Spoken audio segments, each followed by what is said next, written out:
Hi all, this is Natarajan from NJan channel. இது நம்ம JavaScript Advanced Series ஓட tutorial 7. நம்ம இதுல வந்து என்ன பார்க்க போறோம் அப்படின்னு பாத்தீங்கன்னா JavaScriptல உள்ள symbols பத்தி பார்க்க போறோம். இப்ப symbol அப்படிங்கிறது ES6 ஓட வெர்ஷன்ல இருந்து நமக்கு வந்து இம்ப்ளிமெண்ட் பண்ணாங்க. சோ அதுல இருந்து வந்து நம்ம நிறைய பெனிஃபிட்ஸ்க்கு இந்த சிம்பிள் வந்து யூஸ் ஆகுது. பேசிக்கா சிம்பிள் அப்படின்னா என்ன அப்படின்னா ஒரு பிரிமிட்டிவ் டேட்டா டைப். ஓகே, இப்ப நம்ம சிம்பிளை கால் பண்ணா என்ன ஆகும்னா ஒரு சிம்பிள் வேல்யூவை ரிட்டர்ன் பண்ணோம். அந்த value always will be unique. So no ரெண்டு சிம்பிள் வந்து எப்பவுமே வந்து சேமா மாறாது. இப்ப நான் வந்து ஒரு சாம்பிள் டாட் ஜேஎஸ்னு ஒரு ஃபைல் வச்சிருக்கேன். அந்த ஃபைல்ல நான் வந்து எக்ஸ்பிளைன் பண்றேன். சோ இப்ப வேர் ஏ ஈக்குவல் டு 5 இருக்கு. இப்ப வந்து வேர் பி ஈக்குவல் டு 6 இருக்கு. நமக்கு நல்லாவே தெரியும் ஒரு வேரியபிளோட டேட்டா டைப்புங்கிறது அது அசைன் ஆகிற வேல்யூவை பொறுத்து தான் வந்து டைப்பா மாறும். இப்ப ஏவோட டைப்பும் பிஓட டைப்பும் நம்பர். ஏன்னா வந்து நம்ம வந்து நியூமரிக் அசைன் பண்ணியிருக்கோம், அதனால வந்து இது கண்டிப்பா நம்பரா தான் இருக்கும். ஸோ நான் ஜஸ்ட் வந்து நம்மளோட அண்டர்ஸ்டாண்டிங்காக நான் வந்து அதையும் வந்து கன்ஃபார்ம் பண்றேன்.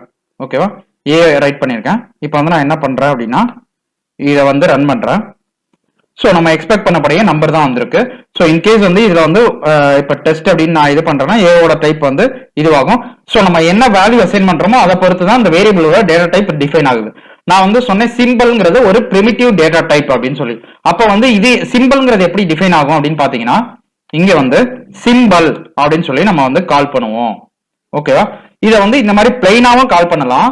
மேபி நம்ம இதுக்கு வந்து பாராமீட்டரும் பாஸ் பண்ணலாம். ஒரே ஒரு ஆர்குமெண்ட் பாஸ் பண்ணலாம். அந்த ஆர்குமெண்ட் வந்து ஸ்ட்ரிங்காவும் இருக்கலாம், நம்பராவும் இருக்கலாம். இப்போ ஃபார் எக்ஸாம்பிள் நான் வந்து என்னோட அண்டர்ஸ்டாண்டிங்க்கு நான் 1ன்னு பாஸ் பண்றேன். இப்போ நான் வந்து இதை ரன் பண்றேன் அப்படின்னா இதோட டைப் வந்து பாருங்க சிம்பிள்னு வந்திருக்கு. ஸோ இப்போ இது என்ன நடக்குது எக்ஸாக்டா அப்படின்னா A will get the value of symbol value. நான் இப்போ இது மேல ஹோவர் பண்ணனா இங்க நீங்க வந்து பார்க்கலாம். இதுல வந்து என்ன இருக்கு, சிம்பிள்ங்கிறது ஒரு ஸ்ட்ரிங் டைப் ஆர் நம்பர் வந்து நம்ம வந்து அசைன் பண்ணலாம். இது வந்து டிஸ்கிரிப்ஷன். எதுக்காக இந்த டிஸ்கிரிப்ஷன் அப்படின்னு பாத்தீங்கன்னா அதாவது நம்ம இங்க 1 pass பண்றோம்ல, this argument going to be a value for some parameter. அந்த பாராமீட்டர் வந்து டிஸ்கிரிப்ஷன். இது எதுக்காக யூஸ் ஆகுதுன்னா லேட்டர் பாயிண்ட்ல நம்ம ஐடென்டிஃபை பண்ணல இந்த சிம்பிள் எந்த டிஸ்கிரிப்ஷனோடது. நம்ம இப்ப ஃபார் எக்ஸாம்பிள் நான் ஏவை வந்து பிரிண்ட் பண்றேன். இப்ப நான் இங்க ஏவை பிரிண்ட் பண்ணேன் அப்படின்னு பாத்தீங்கன்னா வெறும் சிம்பிள்னு வந்திருக்கு. இப்ப ஃபார் எக்ஸாம்பிள் நான் பிக்கு வந்து ஒரு சிம்பிள் அப்படின்னு நான் வச்சிருக்கேன் அப்படின்னா இங்க ஏக்கமா பின்னு போடுறேன். இப்ப வந்து ரெண்டுமே சிம்பிளா அந்த வேல்யூ வந்து சிம்பிள் ஆஃப் தான் வரும். நம்மளால ஐடென்டிஃபை பண்ண முடியாது இது எதுக்குள்ளது. சோ அதனால நம்ம ஒரு டிஸ்கிரிப்ஷன் வந்து பாஸ் பண்ணலாம். மேபி அந்த டிஸ்கிரிப்ஷன் வந்து ஒரு ஐடியா இருக்கலாம், இல்ல ஒரு இதுவா இருக்கலாம். இப்ப ஃபார் எக்ஸாம்பிள் நான் வந்து என்ன பண்றேன்னா இது வந்து இதோட டிஸ்கிரிப்ஷன், அதாவது வந்து இந்த சிம்பிளோட டிஸ்கிரிப்ஷன் ஏ, இந்த சிம்பிளோட டிஸ்கிரிப்ஷன் பி அப்படின்னு கொடுக்குறோம். எதுக்காக வந்து இதை டிஸ்கிரிப்ஷன் வச்சிருக்காங்க, ஏன் இதை நேம்னு வைக்கல அப்படின்னு நான் வந்து சொல்றேன். ஏன் இதை வந்து நேம்னு சொல்லாம டிஸ்கிரிப்ஷன் சொல்றாங்க. இப்ப ஃபார் எக்ஸாம்பிள் நான் இதே ஏவை இதுக்கு நான் கொடுத்தாலுமே இப்ப நான் வந்து இதை ரன் பண்ற பாருங்க. சோ ரெண்டுமே வந்து சிம்பிள் ஏ சிம்பிள் ஏன்னு தான் வருது. பட் இதை நான் கம்பேர் பண்ண அப்படின்னா ரெண்டுமே மேட்ச் கிடையாது. ஏன்னா always simple going to return a simple value, that value will be unique. So அதனாலதான் வந்து இதை நேம்னோ இல்ல ஐடினோ சொன்னா அது யூனிக்ங்கிற மாதிரி மீன் பண்ணிருங்கிறதான் டிஸ்கிரிப்ஷன். ஏன்னா டிஸ்கிரிப்ஷன் நம்மளா கொடுக்கறது நம்மளோட ஐடென்டிபிகேஷனுக்கு நம்ம கொடுத்துக்கலாம். சோ இப்ப இருக்கு சரி இது வந்து யூனிக், அதாவது வந்து this symbol going to return one unique வேல்யூங்கிறது நமக்கு தெரிஞ்சிருச்சு. ஓகே, அதனால என்ன பெனிஃபிட் அப்படின்னு பார்த்தோம்னா இப்ப ஃபார் எக்ஸாம்பிள் நான் ஒரு சிம்பிளா ஒரு யூஸ் கேஸ் சொல்றேன். இப்ப வந்து வேர் ஓபிஜேன்னு ஒரு ஆப்ஜெக்ட் வச்சிருக்கோம். ஓகேவா, நான் இதுல வந்து என்ன பண்றேன்னா நேம் NJan அப்படின்னு வச்சிருக்கேன். ஓகேவா, இப்ப வந்து வேர் ஓபிஜே 2ன்னு வச்சிருக்கேன். இப்ப நான் இதுல வந்து என்ன வச்சிருக்கேன்னா நேம் NJan சேனல்னு வச்சிருக்கேன். ஓகேவா, இப்ப வந்து நான் என்ன பண்றேன் அப்படின்னா இது ரெண்டையும் வந்து மெர்ஜ் பண்றேன். வேர் ஓபிஜே 3 ஈக்குவல் டு நம்ம மெர்ஜ் பண்றதுக்கு ஜஸ்ட் நான் ஸ்ப்ரெட் ஆபரேட்டர் யூஸ் பண்ணி பண்றேன். OBJ comma OBJ 2. Okay, just வந்து ஸ்ப்ரெட் ஆபரேட்டர் மட்டும் யூஸ் பண்ணிருக்கேன். இப்ப நான் அந்த கன்சோல் லாக்ல இதை இது பண்றேன்.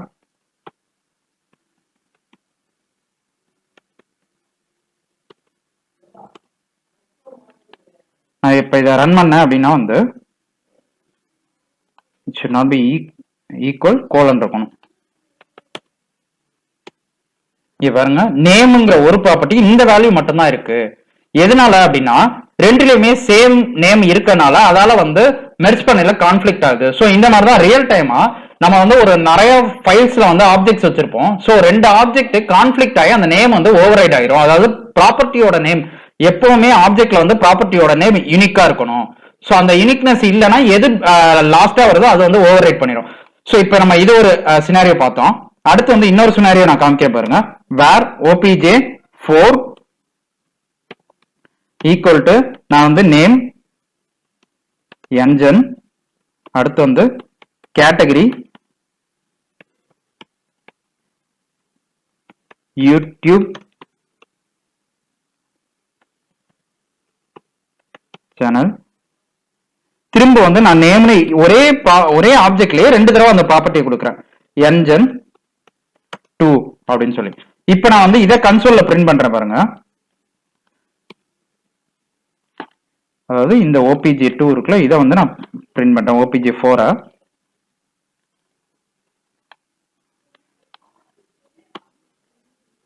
இங்க வந்து பார்த்தா நேம்ங்கிறது ஒரு டைம் தான் வந்திருக்கு. சோ இப்போ வந்து என்ன ஆகுதுன்னா ப்ராப்பர்ட்டி வந்து யூனிக்னஸா இருக்கணும், இல்லைன்னா ஓவர்ரைட் ஆயிரும்.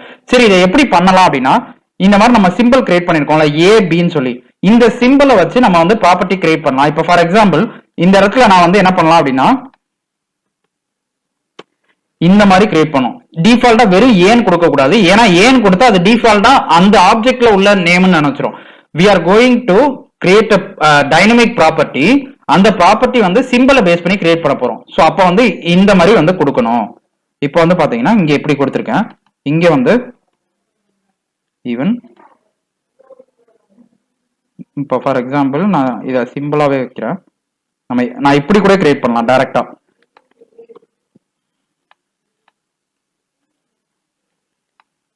இப்போ நான் வந்து காமிக்கிறேன். இப்போ வந்து என்ன பண்ணிருக்கோம்னா ஆப்ஜெக்ட்ல சிம்பிள்னு வச்சு NJan வச்சிருக்கோம். இங்கேயும் சிம்பிள்னு வச்சு NJan சேனல்னு வச்சிருக்கேன். இங்க வந்து நான் என்ன பண்றேன்னா ரெண்டையும் மெர்ஜ் பண்றேன். இதை வச்சு பிரிண்ட் பண்றேன். இப்போ வந்து ரன் பண்ணையில வந்து என்ன வருதுன்னு பாருங்க. ரெண்டு சிம்பிளுமே அப்படியே இருக்கு. ஓகேவா? அதே மாதிரி இதுலயுமே நான் வந்து என்ன பண்றேன் அப்படின்னா நான் சிம்பிள்னு வச்சு கிரியேட் பண்றேன்.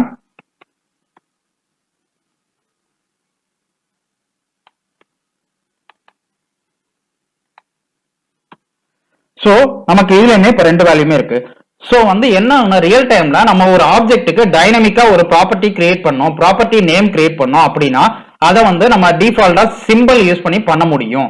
எப்படின்னா ஸ்கொயர் பிராக்கெட் போட்டு. சோ சிம்பிள் யூஸ் பண்ணி பண்ணையில வந்து என்ன ஆகும் அப்படின்னா யூனிக்னஸ் ஆன ஒரு ப்ராப்பர்ட்டி நேமை நம்ம கிரியேட் பண்ண முடியும். இன்னொரு எக்ஸாம்பிள் நான் சொல்றேன். இது ரெண்டையும் வந்து நான் இது பண்ணிடுறேன். இப்போ வந்து நான் where OPJ equal to empty ஆப்ஜெக்டா டிக்ளேர் பண்ணிருக்கேன். இப்போ வந்து வேர் ARR அரே வச்சிருக்கேன். இந்த அரேல வந்து சம்திங் செட் ஆஃப் நம்பர்ஸ் வந்து இருக்கு.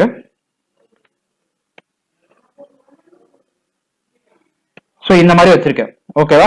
இப்போ வந்து எனக்கு என்ன வேணும் அப்படின்னா அட் தி எண்ட் வந்து இதை ஐட்ரேட் பண்ணி இதோட எல்லா எலமெண்ட்ஸையும் வந்து அந்த ப்ராப்பர்ட்டியில இந்த ஆப்ஜெக்ட்ல நான் வந்து ப்ராப்பர்ட்டிஸா செட் பண்ணணும். மீனிங் இப்ப இங்க வந்து 1 2 2 இருக்குன்னா அதுல வந்து ஒரு எலமெண்டா வந்து வரணும், ஒரு ப்ராப்பர்ட்டி எலமெண்டா வரணும். அப்ப ப்ராப்பர்ட்டி நேம் வந்து என்ன வேணாலும் கிரியேட் பண்ணிக்கலாம், அதை பத்தி பிரச்சனை இல்லை. பட் அரேவை நம்ம வந்து ஆப்ஜெக்டா கன்வெர்ட் பண்ண போறோம். இப்ப நார்மலா வந்து நீங்க வீடியோவை பாஸ் பண்ணிட்டு இதை வந்து ட்ரை பண்ணி பாருங்க. உங்களுக்கு தெரிஞ்ச மெத்தட்ல என்னெல்லாம் பாசிபிலிட்டிஸ் இருக்கு அப்படின்னு சொல்லி. இப்ப நான் வந்து இதுல சிம்பிள் யூஸ் பண்ணி இதை எப்படி பண்ணலாம் அப்படின்னு காமிக்கிறேன். நான் என்ன பண்றேன்னா ஃபார் லூப்ல இதை லூப் பண்றேன். ஃபர்ஸ்ட் நான் உங்களுக்கு ஒரு இதை காமிக்கிறேன். எப்படின்னா ஆப்ஜெக்ட் ஸ்கொயர் பிராக்கெட் போட்டு இதை நான் ஐன்னு வச்சுக்கிறேன். இதே நேம் இங்க வருதுல இந்த நேமே நான் வந்து ப்ராப்பர்ட்டி நேமா வச்சு இங்க வந்து அதை அசைன் பண்றேன். ஃபர்ஸ்ட் ஸ்டெப் இப்படி ஒண்ணு பண்ணலாம் அப்படிங்கறத வச்சு நான் உங்களுக்கு வந்து பண்ணி காமிக்கிறேன். ஏன்னா உங்களுக்கு வந்து இது தோணலாம்.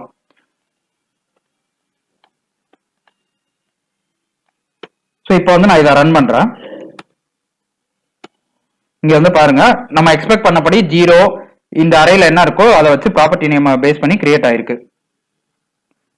0 23 84 122 345 எல்லாமே வந்திருக்கு. ஓகேவா? இப்ப நம்ம எக்ஸ்பெக்ட் பண்ணபடி கரெக்டா வந்துருச்சுல, இப்படியே பண்ணலாம்ல அப்படின்னா இதுல ஒரு ப்ராப்ளம் என்னன்னா இந்த வேல்யூ வந்து டூப்ளிகேட்டா மாறுது. இப்ப இதுவும் வந்து டூப்ளிகேட் வந்திருக்கு, இதுவும் வந்து டூப்ளிகேட் வந்திருக்கு.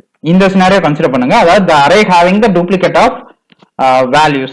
சோ அந்த சினாரியோல நான் ரன் பண்ணையில என்ன ஆகுது அப்படின்னு பாத்தீங்கன்னா இந்த 6767ங்கிறது ஒரு டைம் தான் வருது. ஏன்னா வந்து object will not allow property name repeated. ஓகேவா? சோ அதனால வந்து அது வந்து இதுவாகுது. எப்பவுமே யூனிக்கான ப்ராப்பர்ட்டி நேம் தான் ஆப்ஜெக்ட் அலோ பண்ணும்.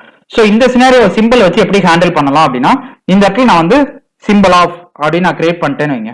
இப்போ வந்து இந்த எல்லா ஈவன் இந்த 6767 டூப்ளிகேட் வரையிலே வந்துருச்சு. இந்த 3455 டூப்ளிகேட் வந்தாலும் வந்துருச்சு. சோ டைனமிக்கா ஒரு ப்ராப்பர்ட்டி நேம் யூனிக்கான ப்ராப்பர்ட்டி நேம் நம்மளால கிரியேட் பண்ண முடியும். ஓகேவா? இப்போ நம்ம 3 யூஸ் கேஸுக்கு இதை வந்து பார்த்தோம். அடுத்து வந்து இப்போ இதுல வந்து ஓகே இந்த மாதிரி நம்ம புஷ் பண்ணிட்டோம். இப்போ என்ன அப்படின்னு பாத்தீங்கன்னா நான் இதை வந்து லூப் பண்றேன்.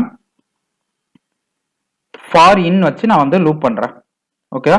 ஃபார் இன் வச்சு ஒரு ஆப்ஜெக்ட்ல லூப் பண்ணா என்ன ஆகும் அப்படின்னா அந்த ஆப்ஜெக்ட்ல உள்ள எல்லா கீஸும் வந்து பிரிண்ட் ஆகும். இப்போ இங்க பாத்தீங்கன்னா நான் வந்து ஓபிஜே கொடுத்து அதை லூப் பண்றேன். இப்போ இதுக்கு நமக்கு என்ன அவுட்புட் வரும் அப்படின்னா எதுவுமே அவுட்புட் வரல.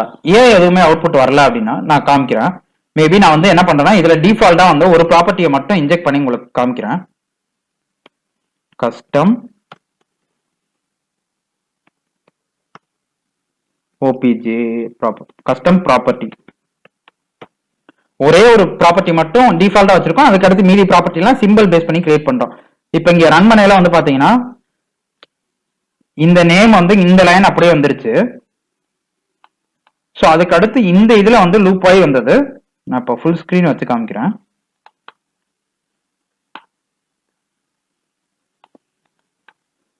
இந்த டெர்மினல் டெலீட் பண்ணிட்டு நம்ம புதுசா கிரியேட் பண்ணுவோம். ஸோ கன்ஃபியூஸ் ஆகாம இருக்கும்.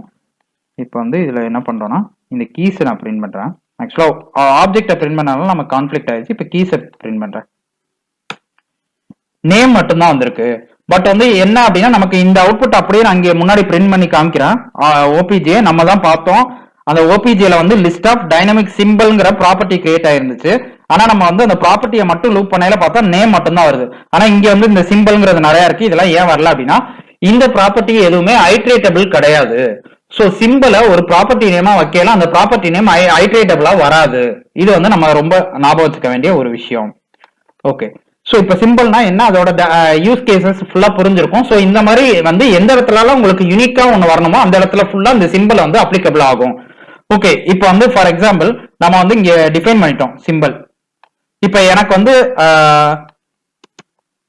இந்த நேம் வச்சு இந்த டிஸ்கிரிப்ஷன் வச்சு நம்ம வந்து வேல்யூ எடுக்கணும். அந்த சிம்பிளோட வேல்யூ எடுக்கணும் அப்படின்னு வைங்க. இப்போ ஃபார் எக்ஸாம்பிள் வேர் ஓபிஜே அப்படின்னு நான் ஒரு ஆப்ஜெக்ட் கிரியேட் பண்றேன். அதுல வந்து இந்த சிம்பிள் பீன் இருக்குல்ல இதை வச்சு நான் வந்து என்ன பண்றேன்னா ஒரு NJan டெஸ்ட் அப்படின்னு சொல்லி ஒரு வேல்யூ வந்து கிரியேட் பண்ணிருக்கேன். அதாவது வந்து இந்த ஓபிஜேங்கிற ஆப்ஜெக்ட்ல சிம்பிள் வச்சு ஒரு ப்ராப்பர்ட்டி கிரியேட் பண்ணிருக்கேன். இப்போ வந்து நான் என்ன பண்ணணும் அப்படின்னா இந்த வேல்யூ எடுக்கணும். இப்போ ஃபார் எக்ஸாம்பிள் இதுல நேம்னு இன்னொரு ப்ராப்பர்ட்டியும் நான் வைக்கிறேன். வச்சுட்டு இங்க வந்து டெஸ்ட்னு கொடுக்குறேன். இப்போ இதை வந்து என்ன பண்ணலாம்னா கன்சோல் லாக்ல போட இல்லை.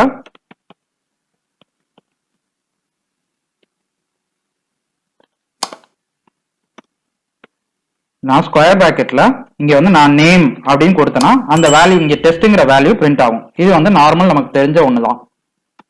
சோ இப்போ அதே மாதிரி வந்து நான் இந்த என்ஜன் டெஸ்ட் நான் பிரிண்ட் பண்ணணும் அப்படின்னா என்ன பண்ணலாம்னா இந்த பிங்கிறத நம்ம கொடுக்கலாம். என்ஜன் டெஸ்ட் வந்துருச்சு. இப்போ ஃபார் எக்ஸாம்பிள் இது வந்து வேற ஒரு பேஜ்ல இருக்கு. நீங்க வந்து இதை எடுக்கணும் அப்படின்னா என்ன பண்ணலாம்னா இப்போ for example where X is equal to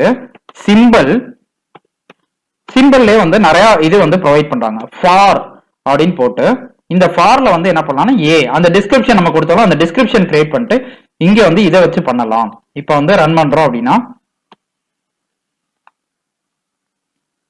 அதாவது ஃபார்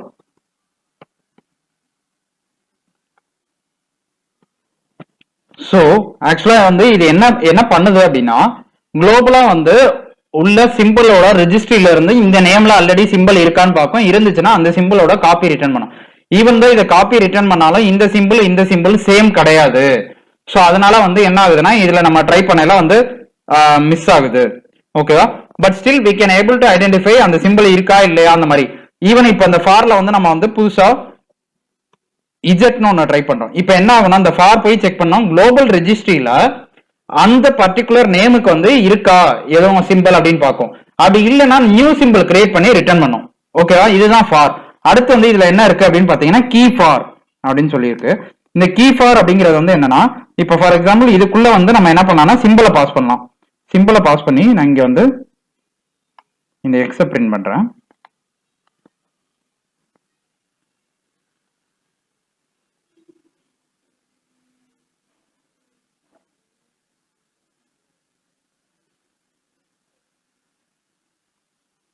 ஓகே, ஆக்சுவலா வந்து என்ன இருக்கு அப்படின்னா குளோபல் சிம்பிள் ரெஜிஸ்ட்ரியில இது இருந்திருந்தா மட்டும்தான். இப்போ ஃபார் எக்ஸாம்பிள் நான் வந்து இந்த இடத்துல let me try this. So global symbol ரெஜிஸ்ட்ரியில இருந்தா மட்டும்தான் அந்த சிம்பிளோட இதை வந்து ரிட்டர்ன் பண்ணும், இல்லைன்னா அன்டிஃபைன் தான் வரும். ஓகேவா? அடுத்து வந்து இன்னொன்னு வந்து என்னன்னா, நம்ம இப்ப சிம்பிள் பொறுத்து என்னெல்லாம் பார்த்தோம்னா, சிம்பிள் அப்படிங்கிறது ஃபர்ஸ்ட் வந்து primitive data type. சிம்பிளை கால் பண்ணா, அதாவது வந்து நம்ம சிம்பிள் ஆஃப் அப்படின்னு அசைன் பண்ணா we can able to pass description. This description is not the unique ID or name. இந்த description அப்படிங்கிறது வந்து ஒரு ஐடென்டிபிகேஷனுக்காக உள்ளது. ஓகே, அடுத்து வந்து என்ன பார்த்தோம் அப்படின்னா, சிம்பிள் அப்படின்னு நம்ம கால் பண்றோம்ல, அந்த மெத்தட் வந்து going to return, அதாவது அந்த இது வந்து என்ன ஆகும் அப்படின்னா, this is a symbol going to return this symbol constructor ஒரு சிம்பிள் வேல்யூ. இந்த சிம்பிள் வேல்யூ வந்து ஆல்வேஸ் யூனிக். ஓகே, அதுக்கு அடுத்து வந்து using simple can create dynamic object property. அடுத்து வந்து என்ன அப்படின்னா வந்து those symbol property dynamic property not iteratable.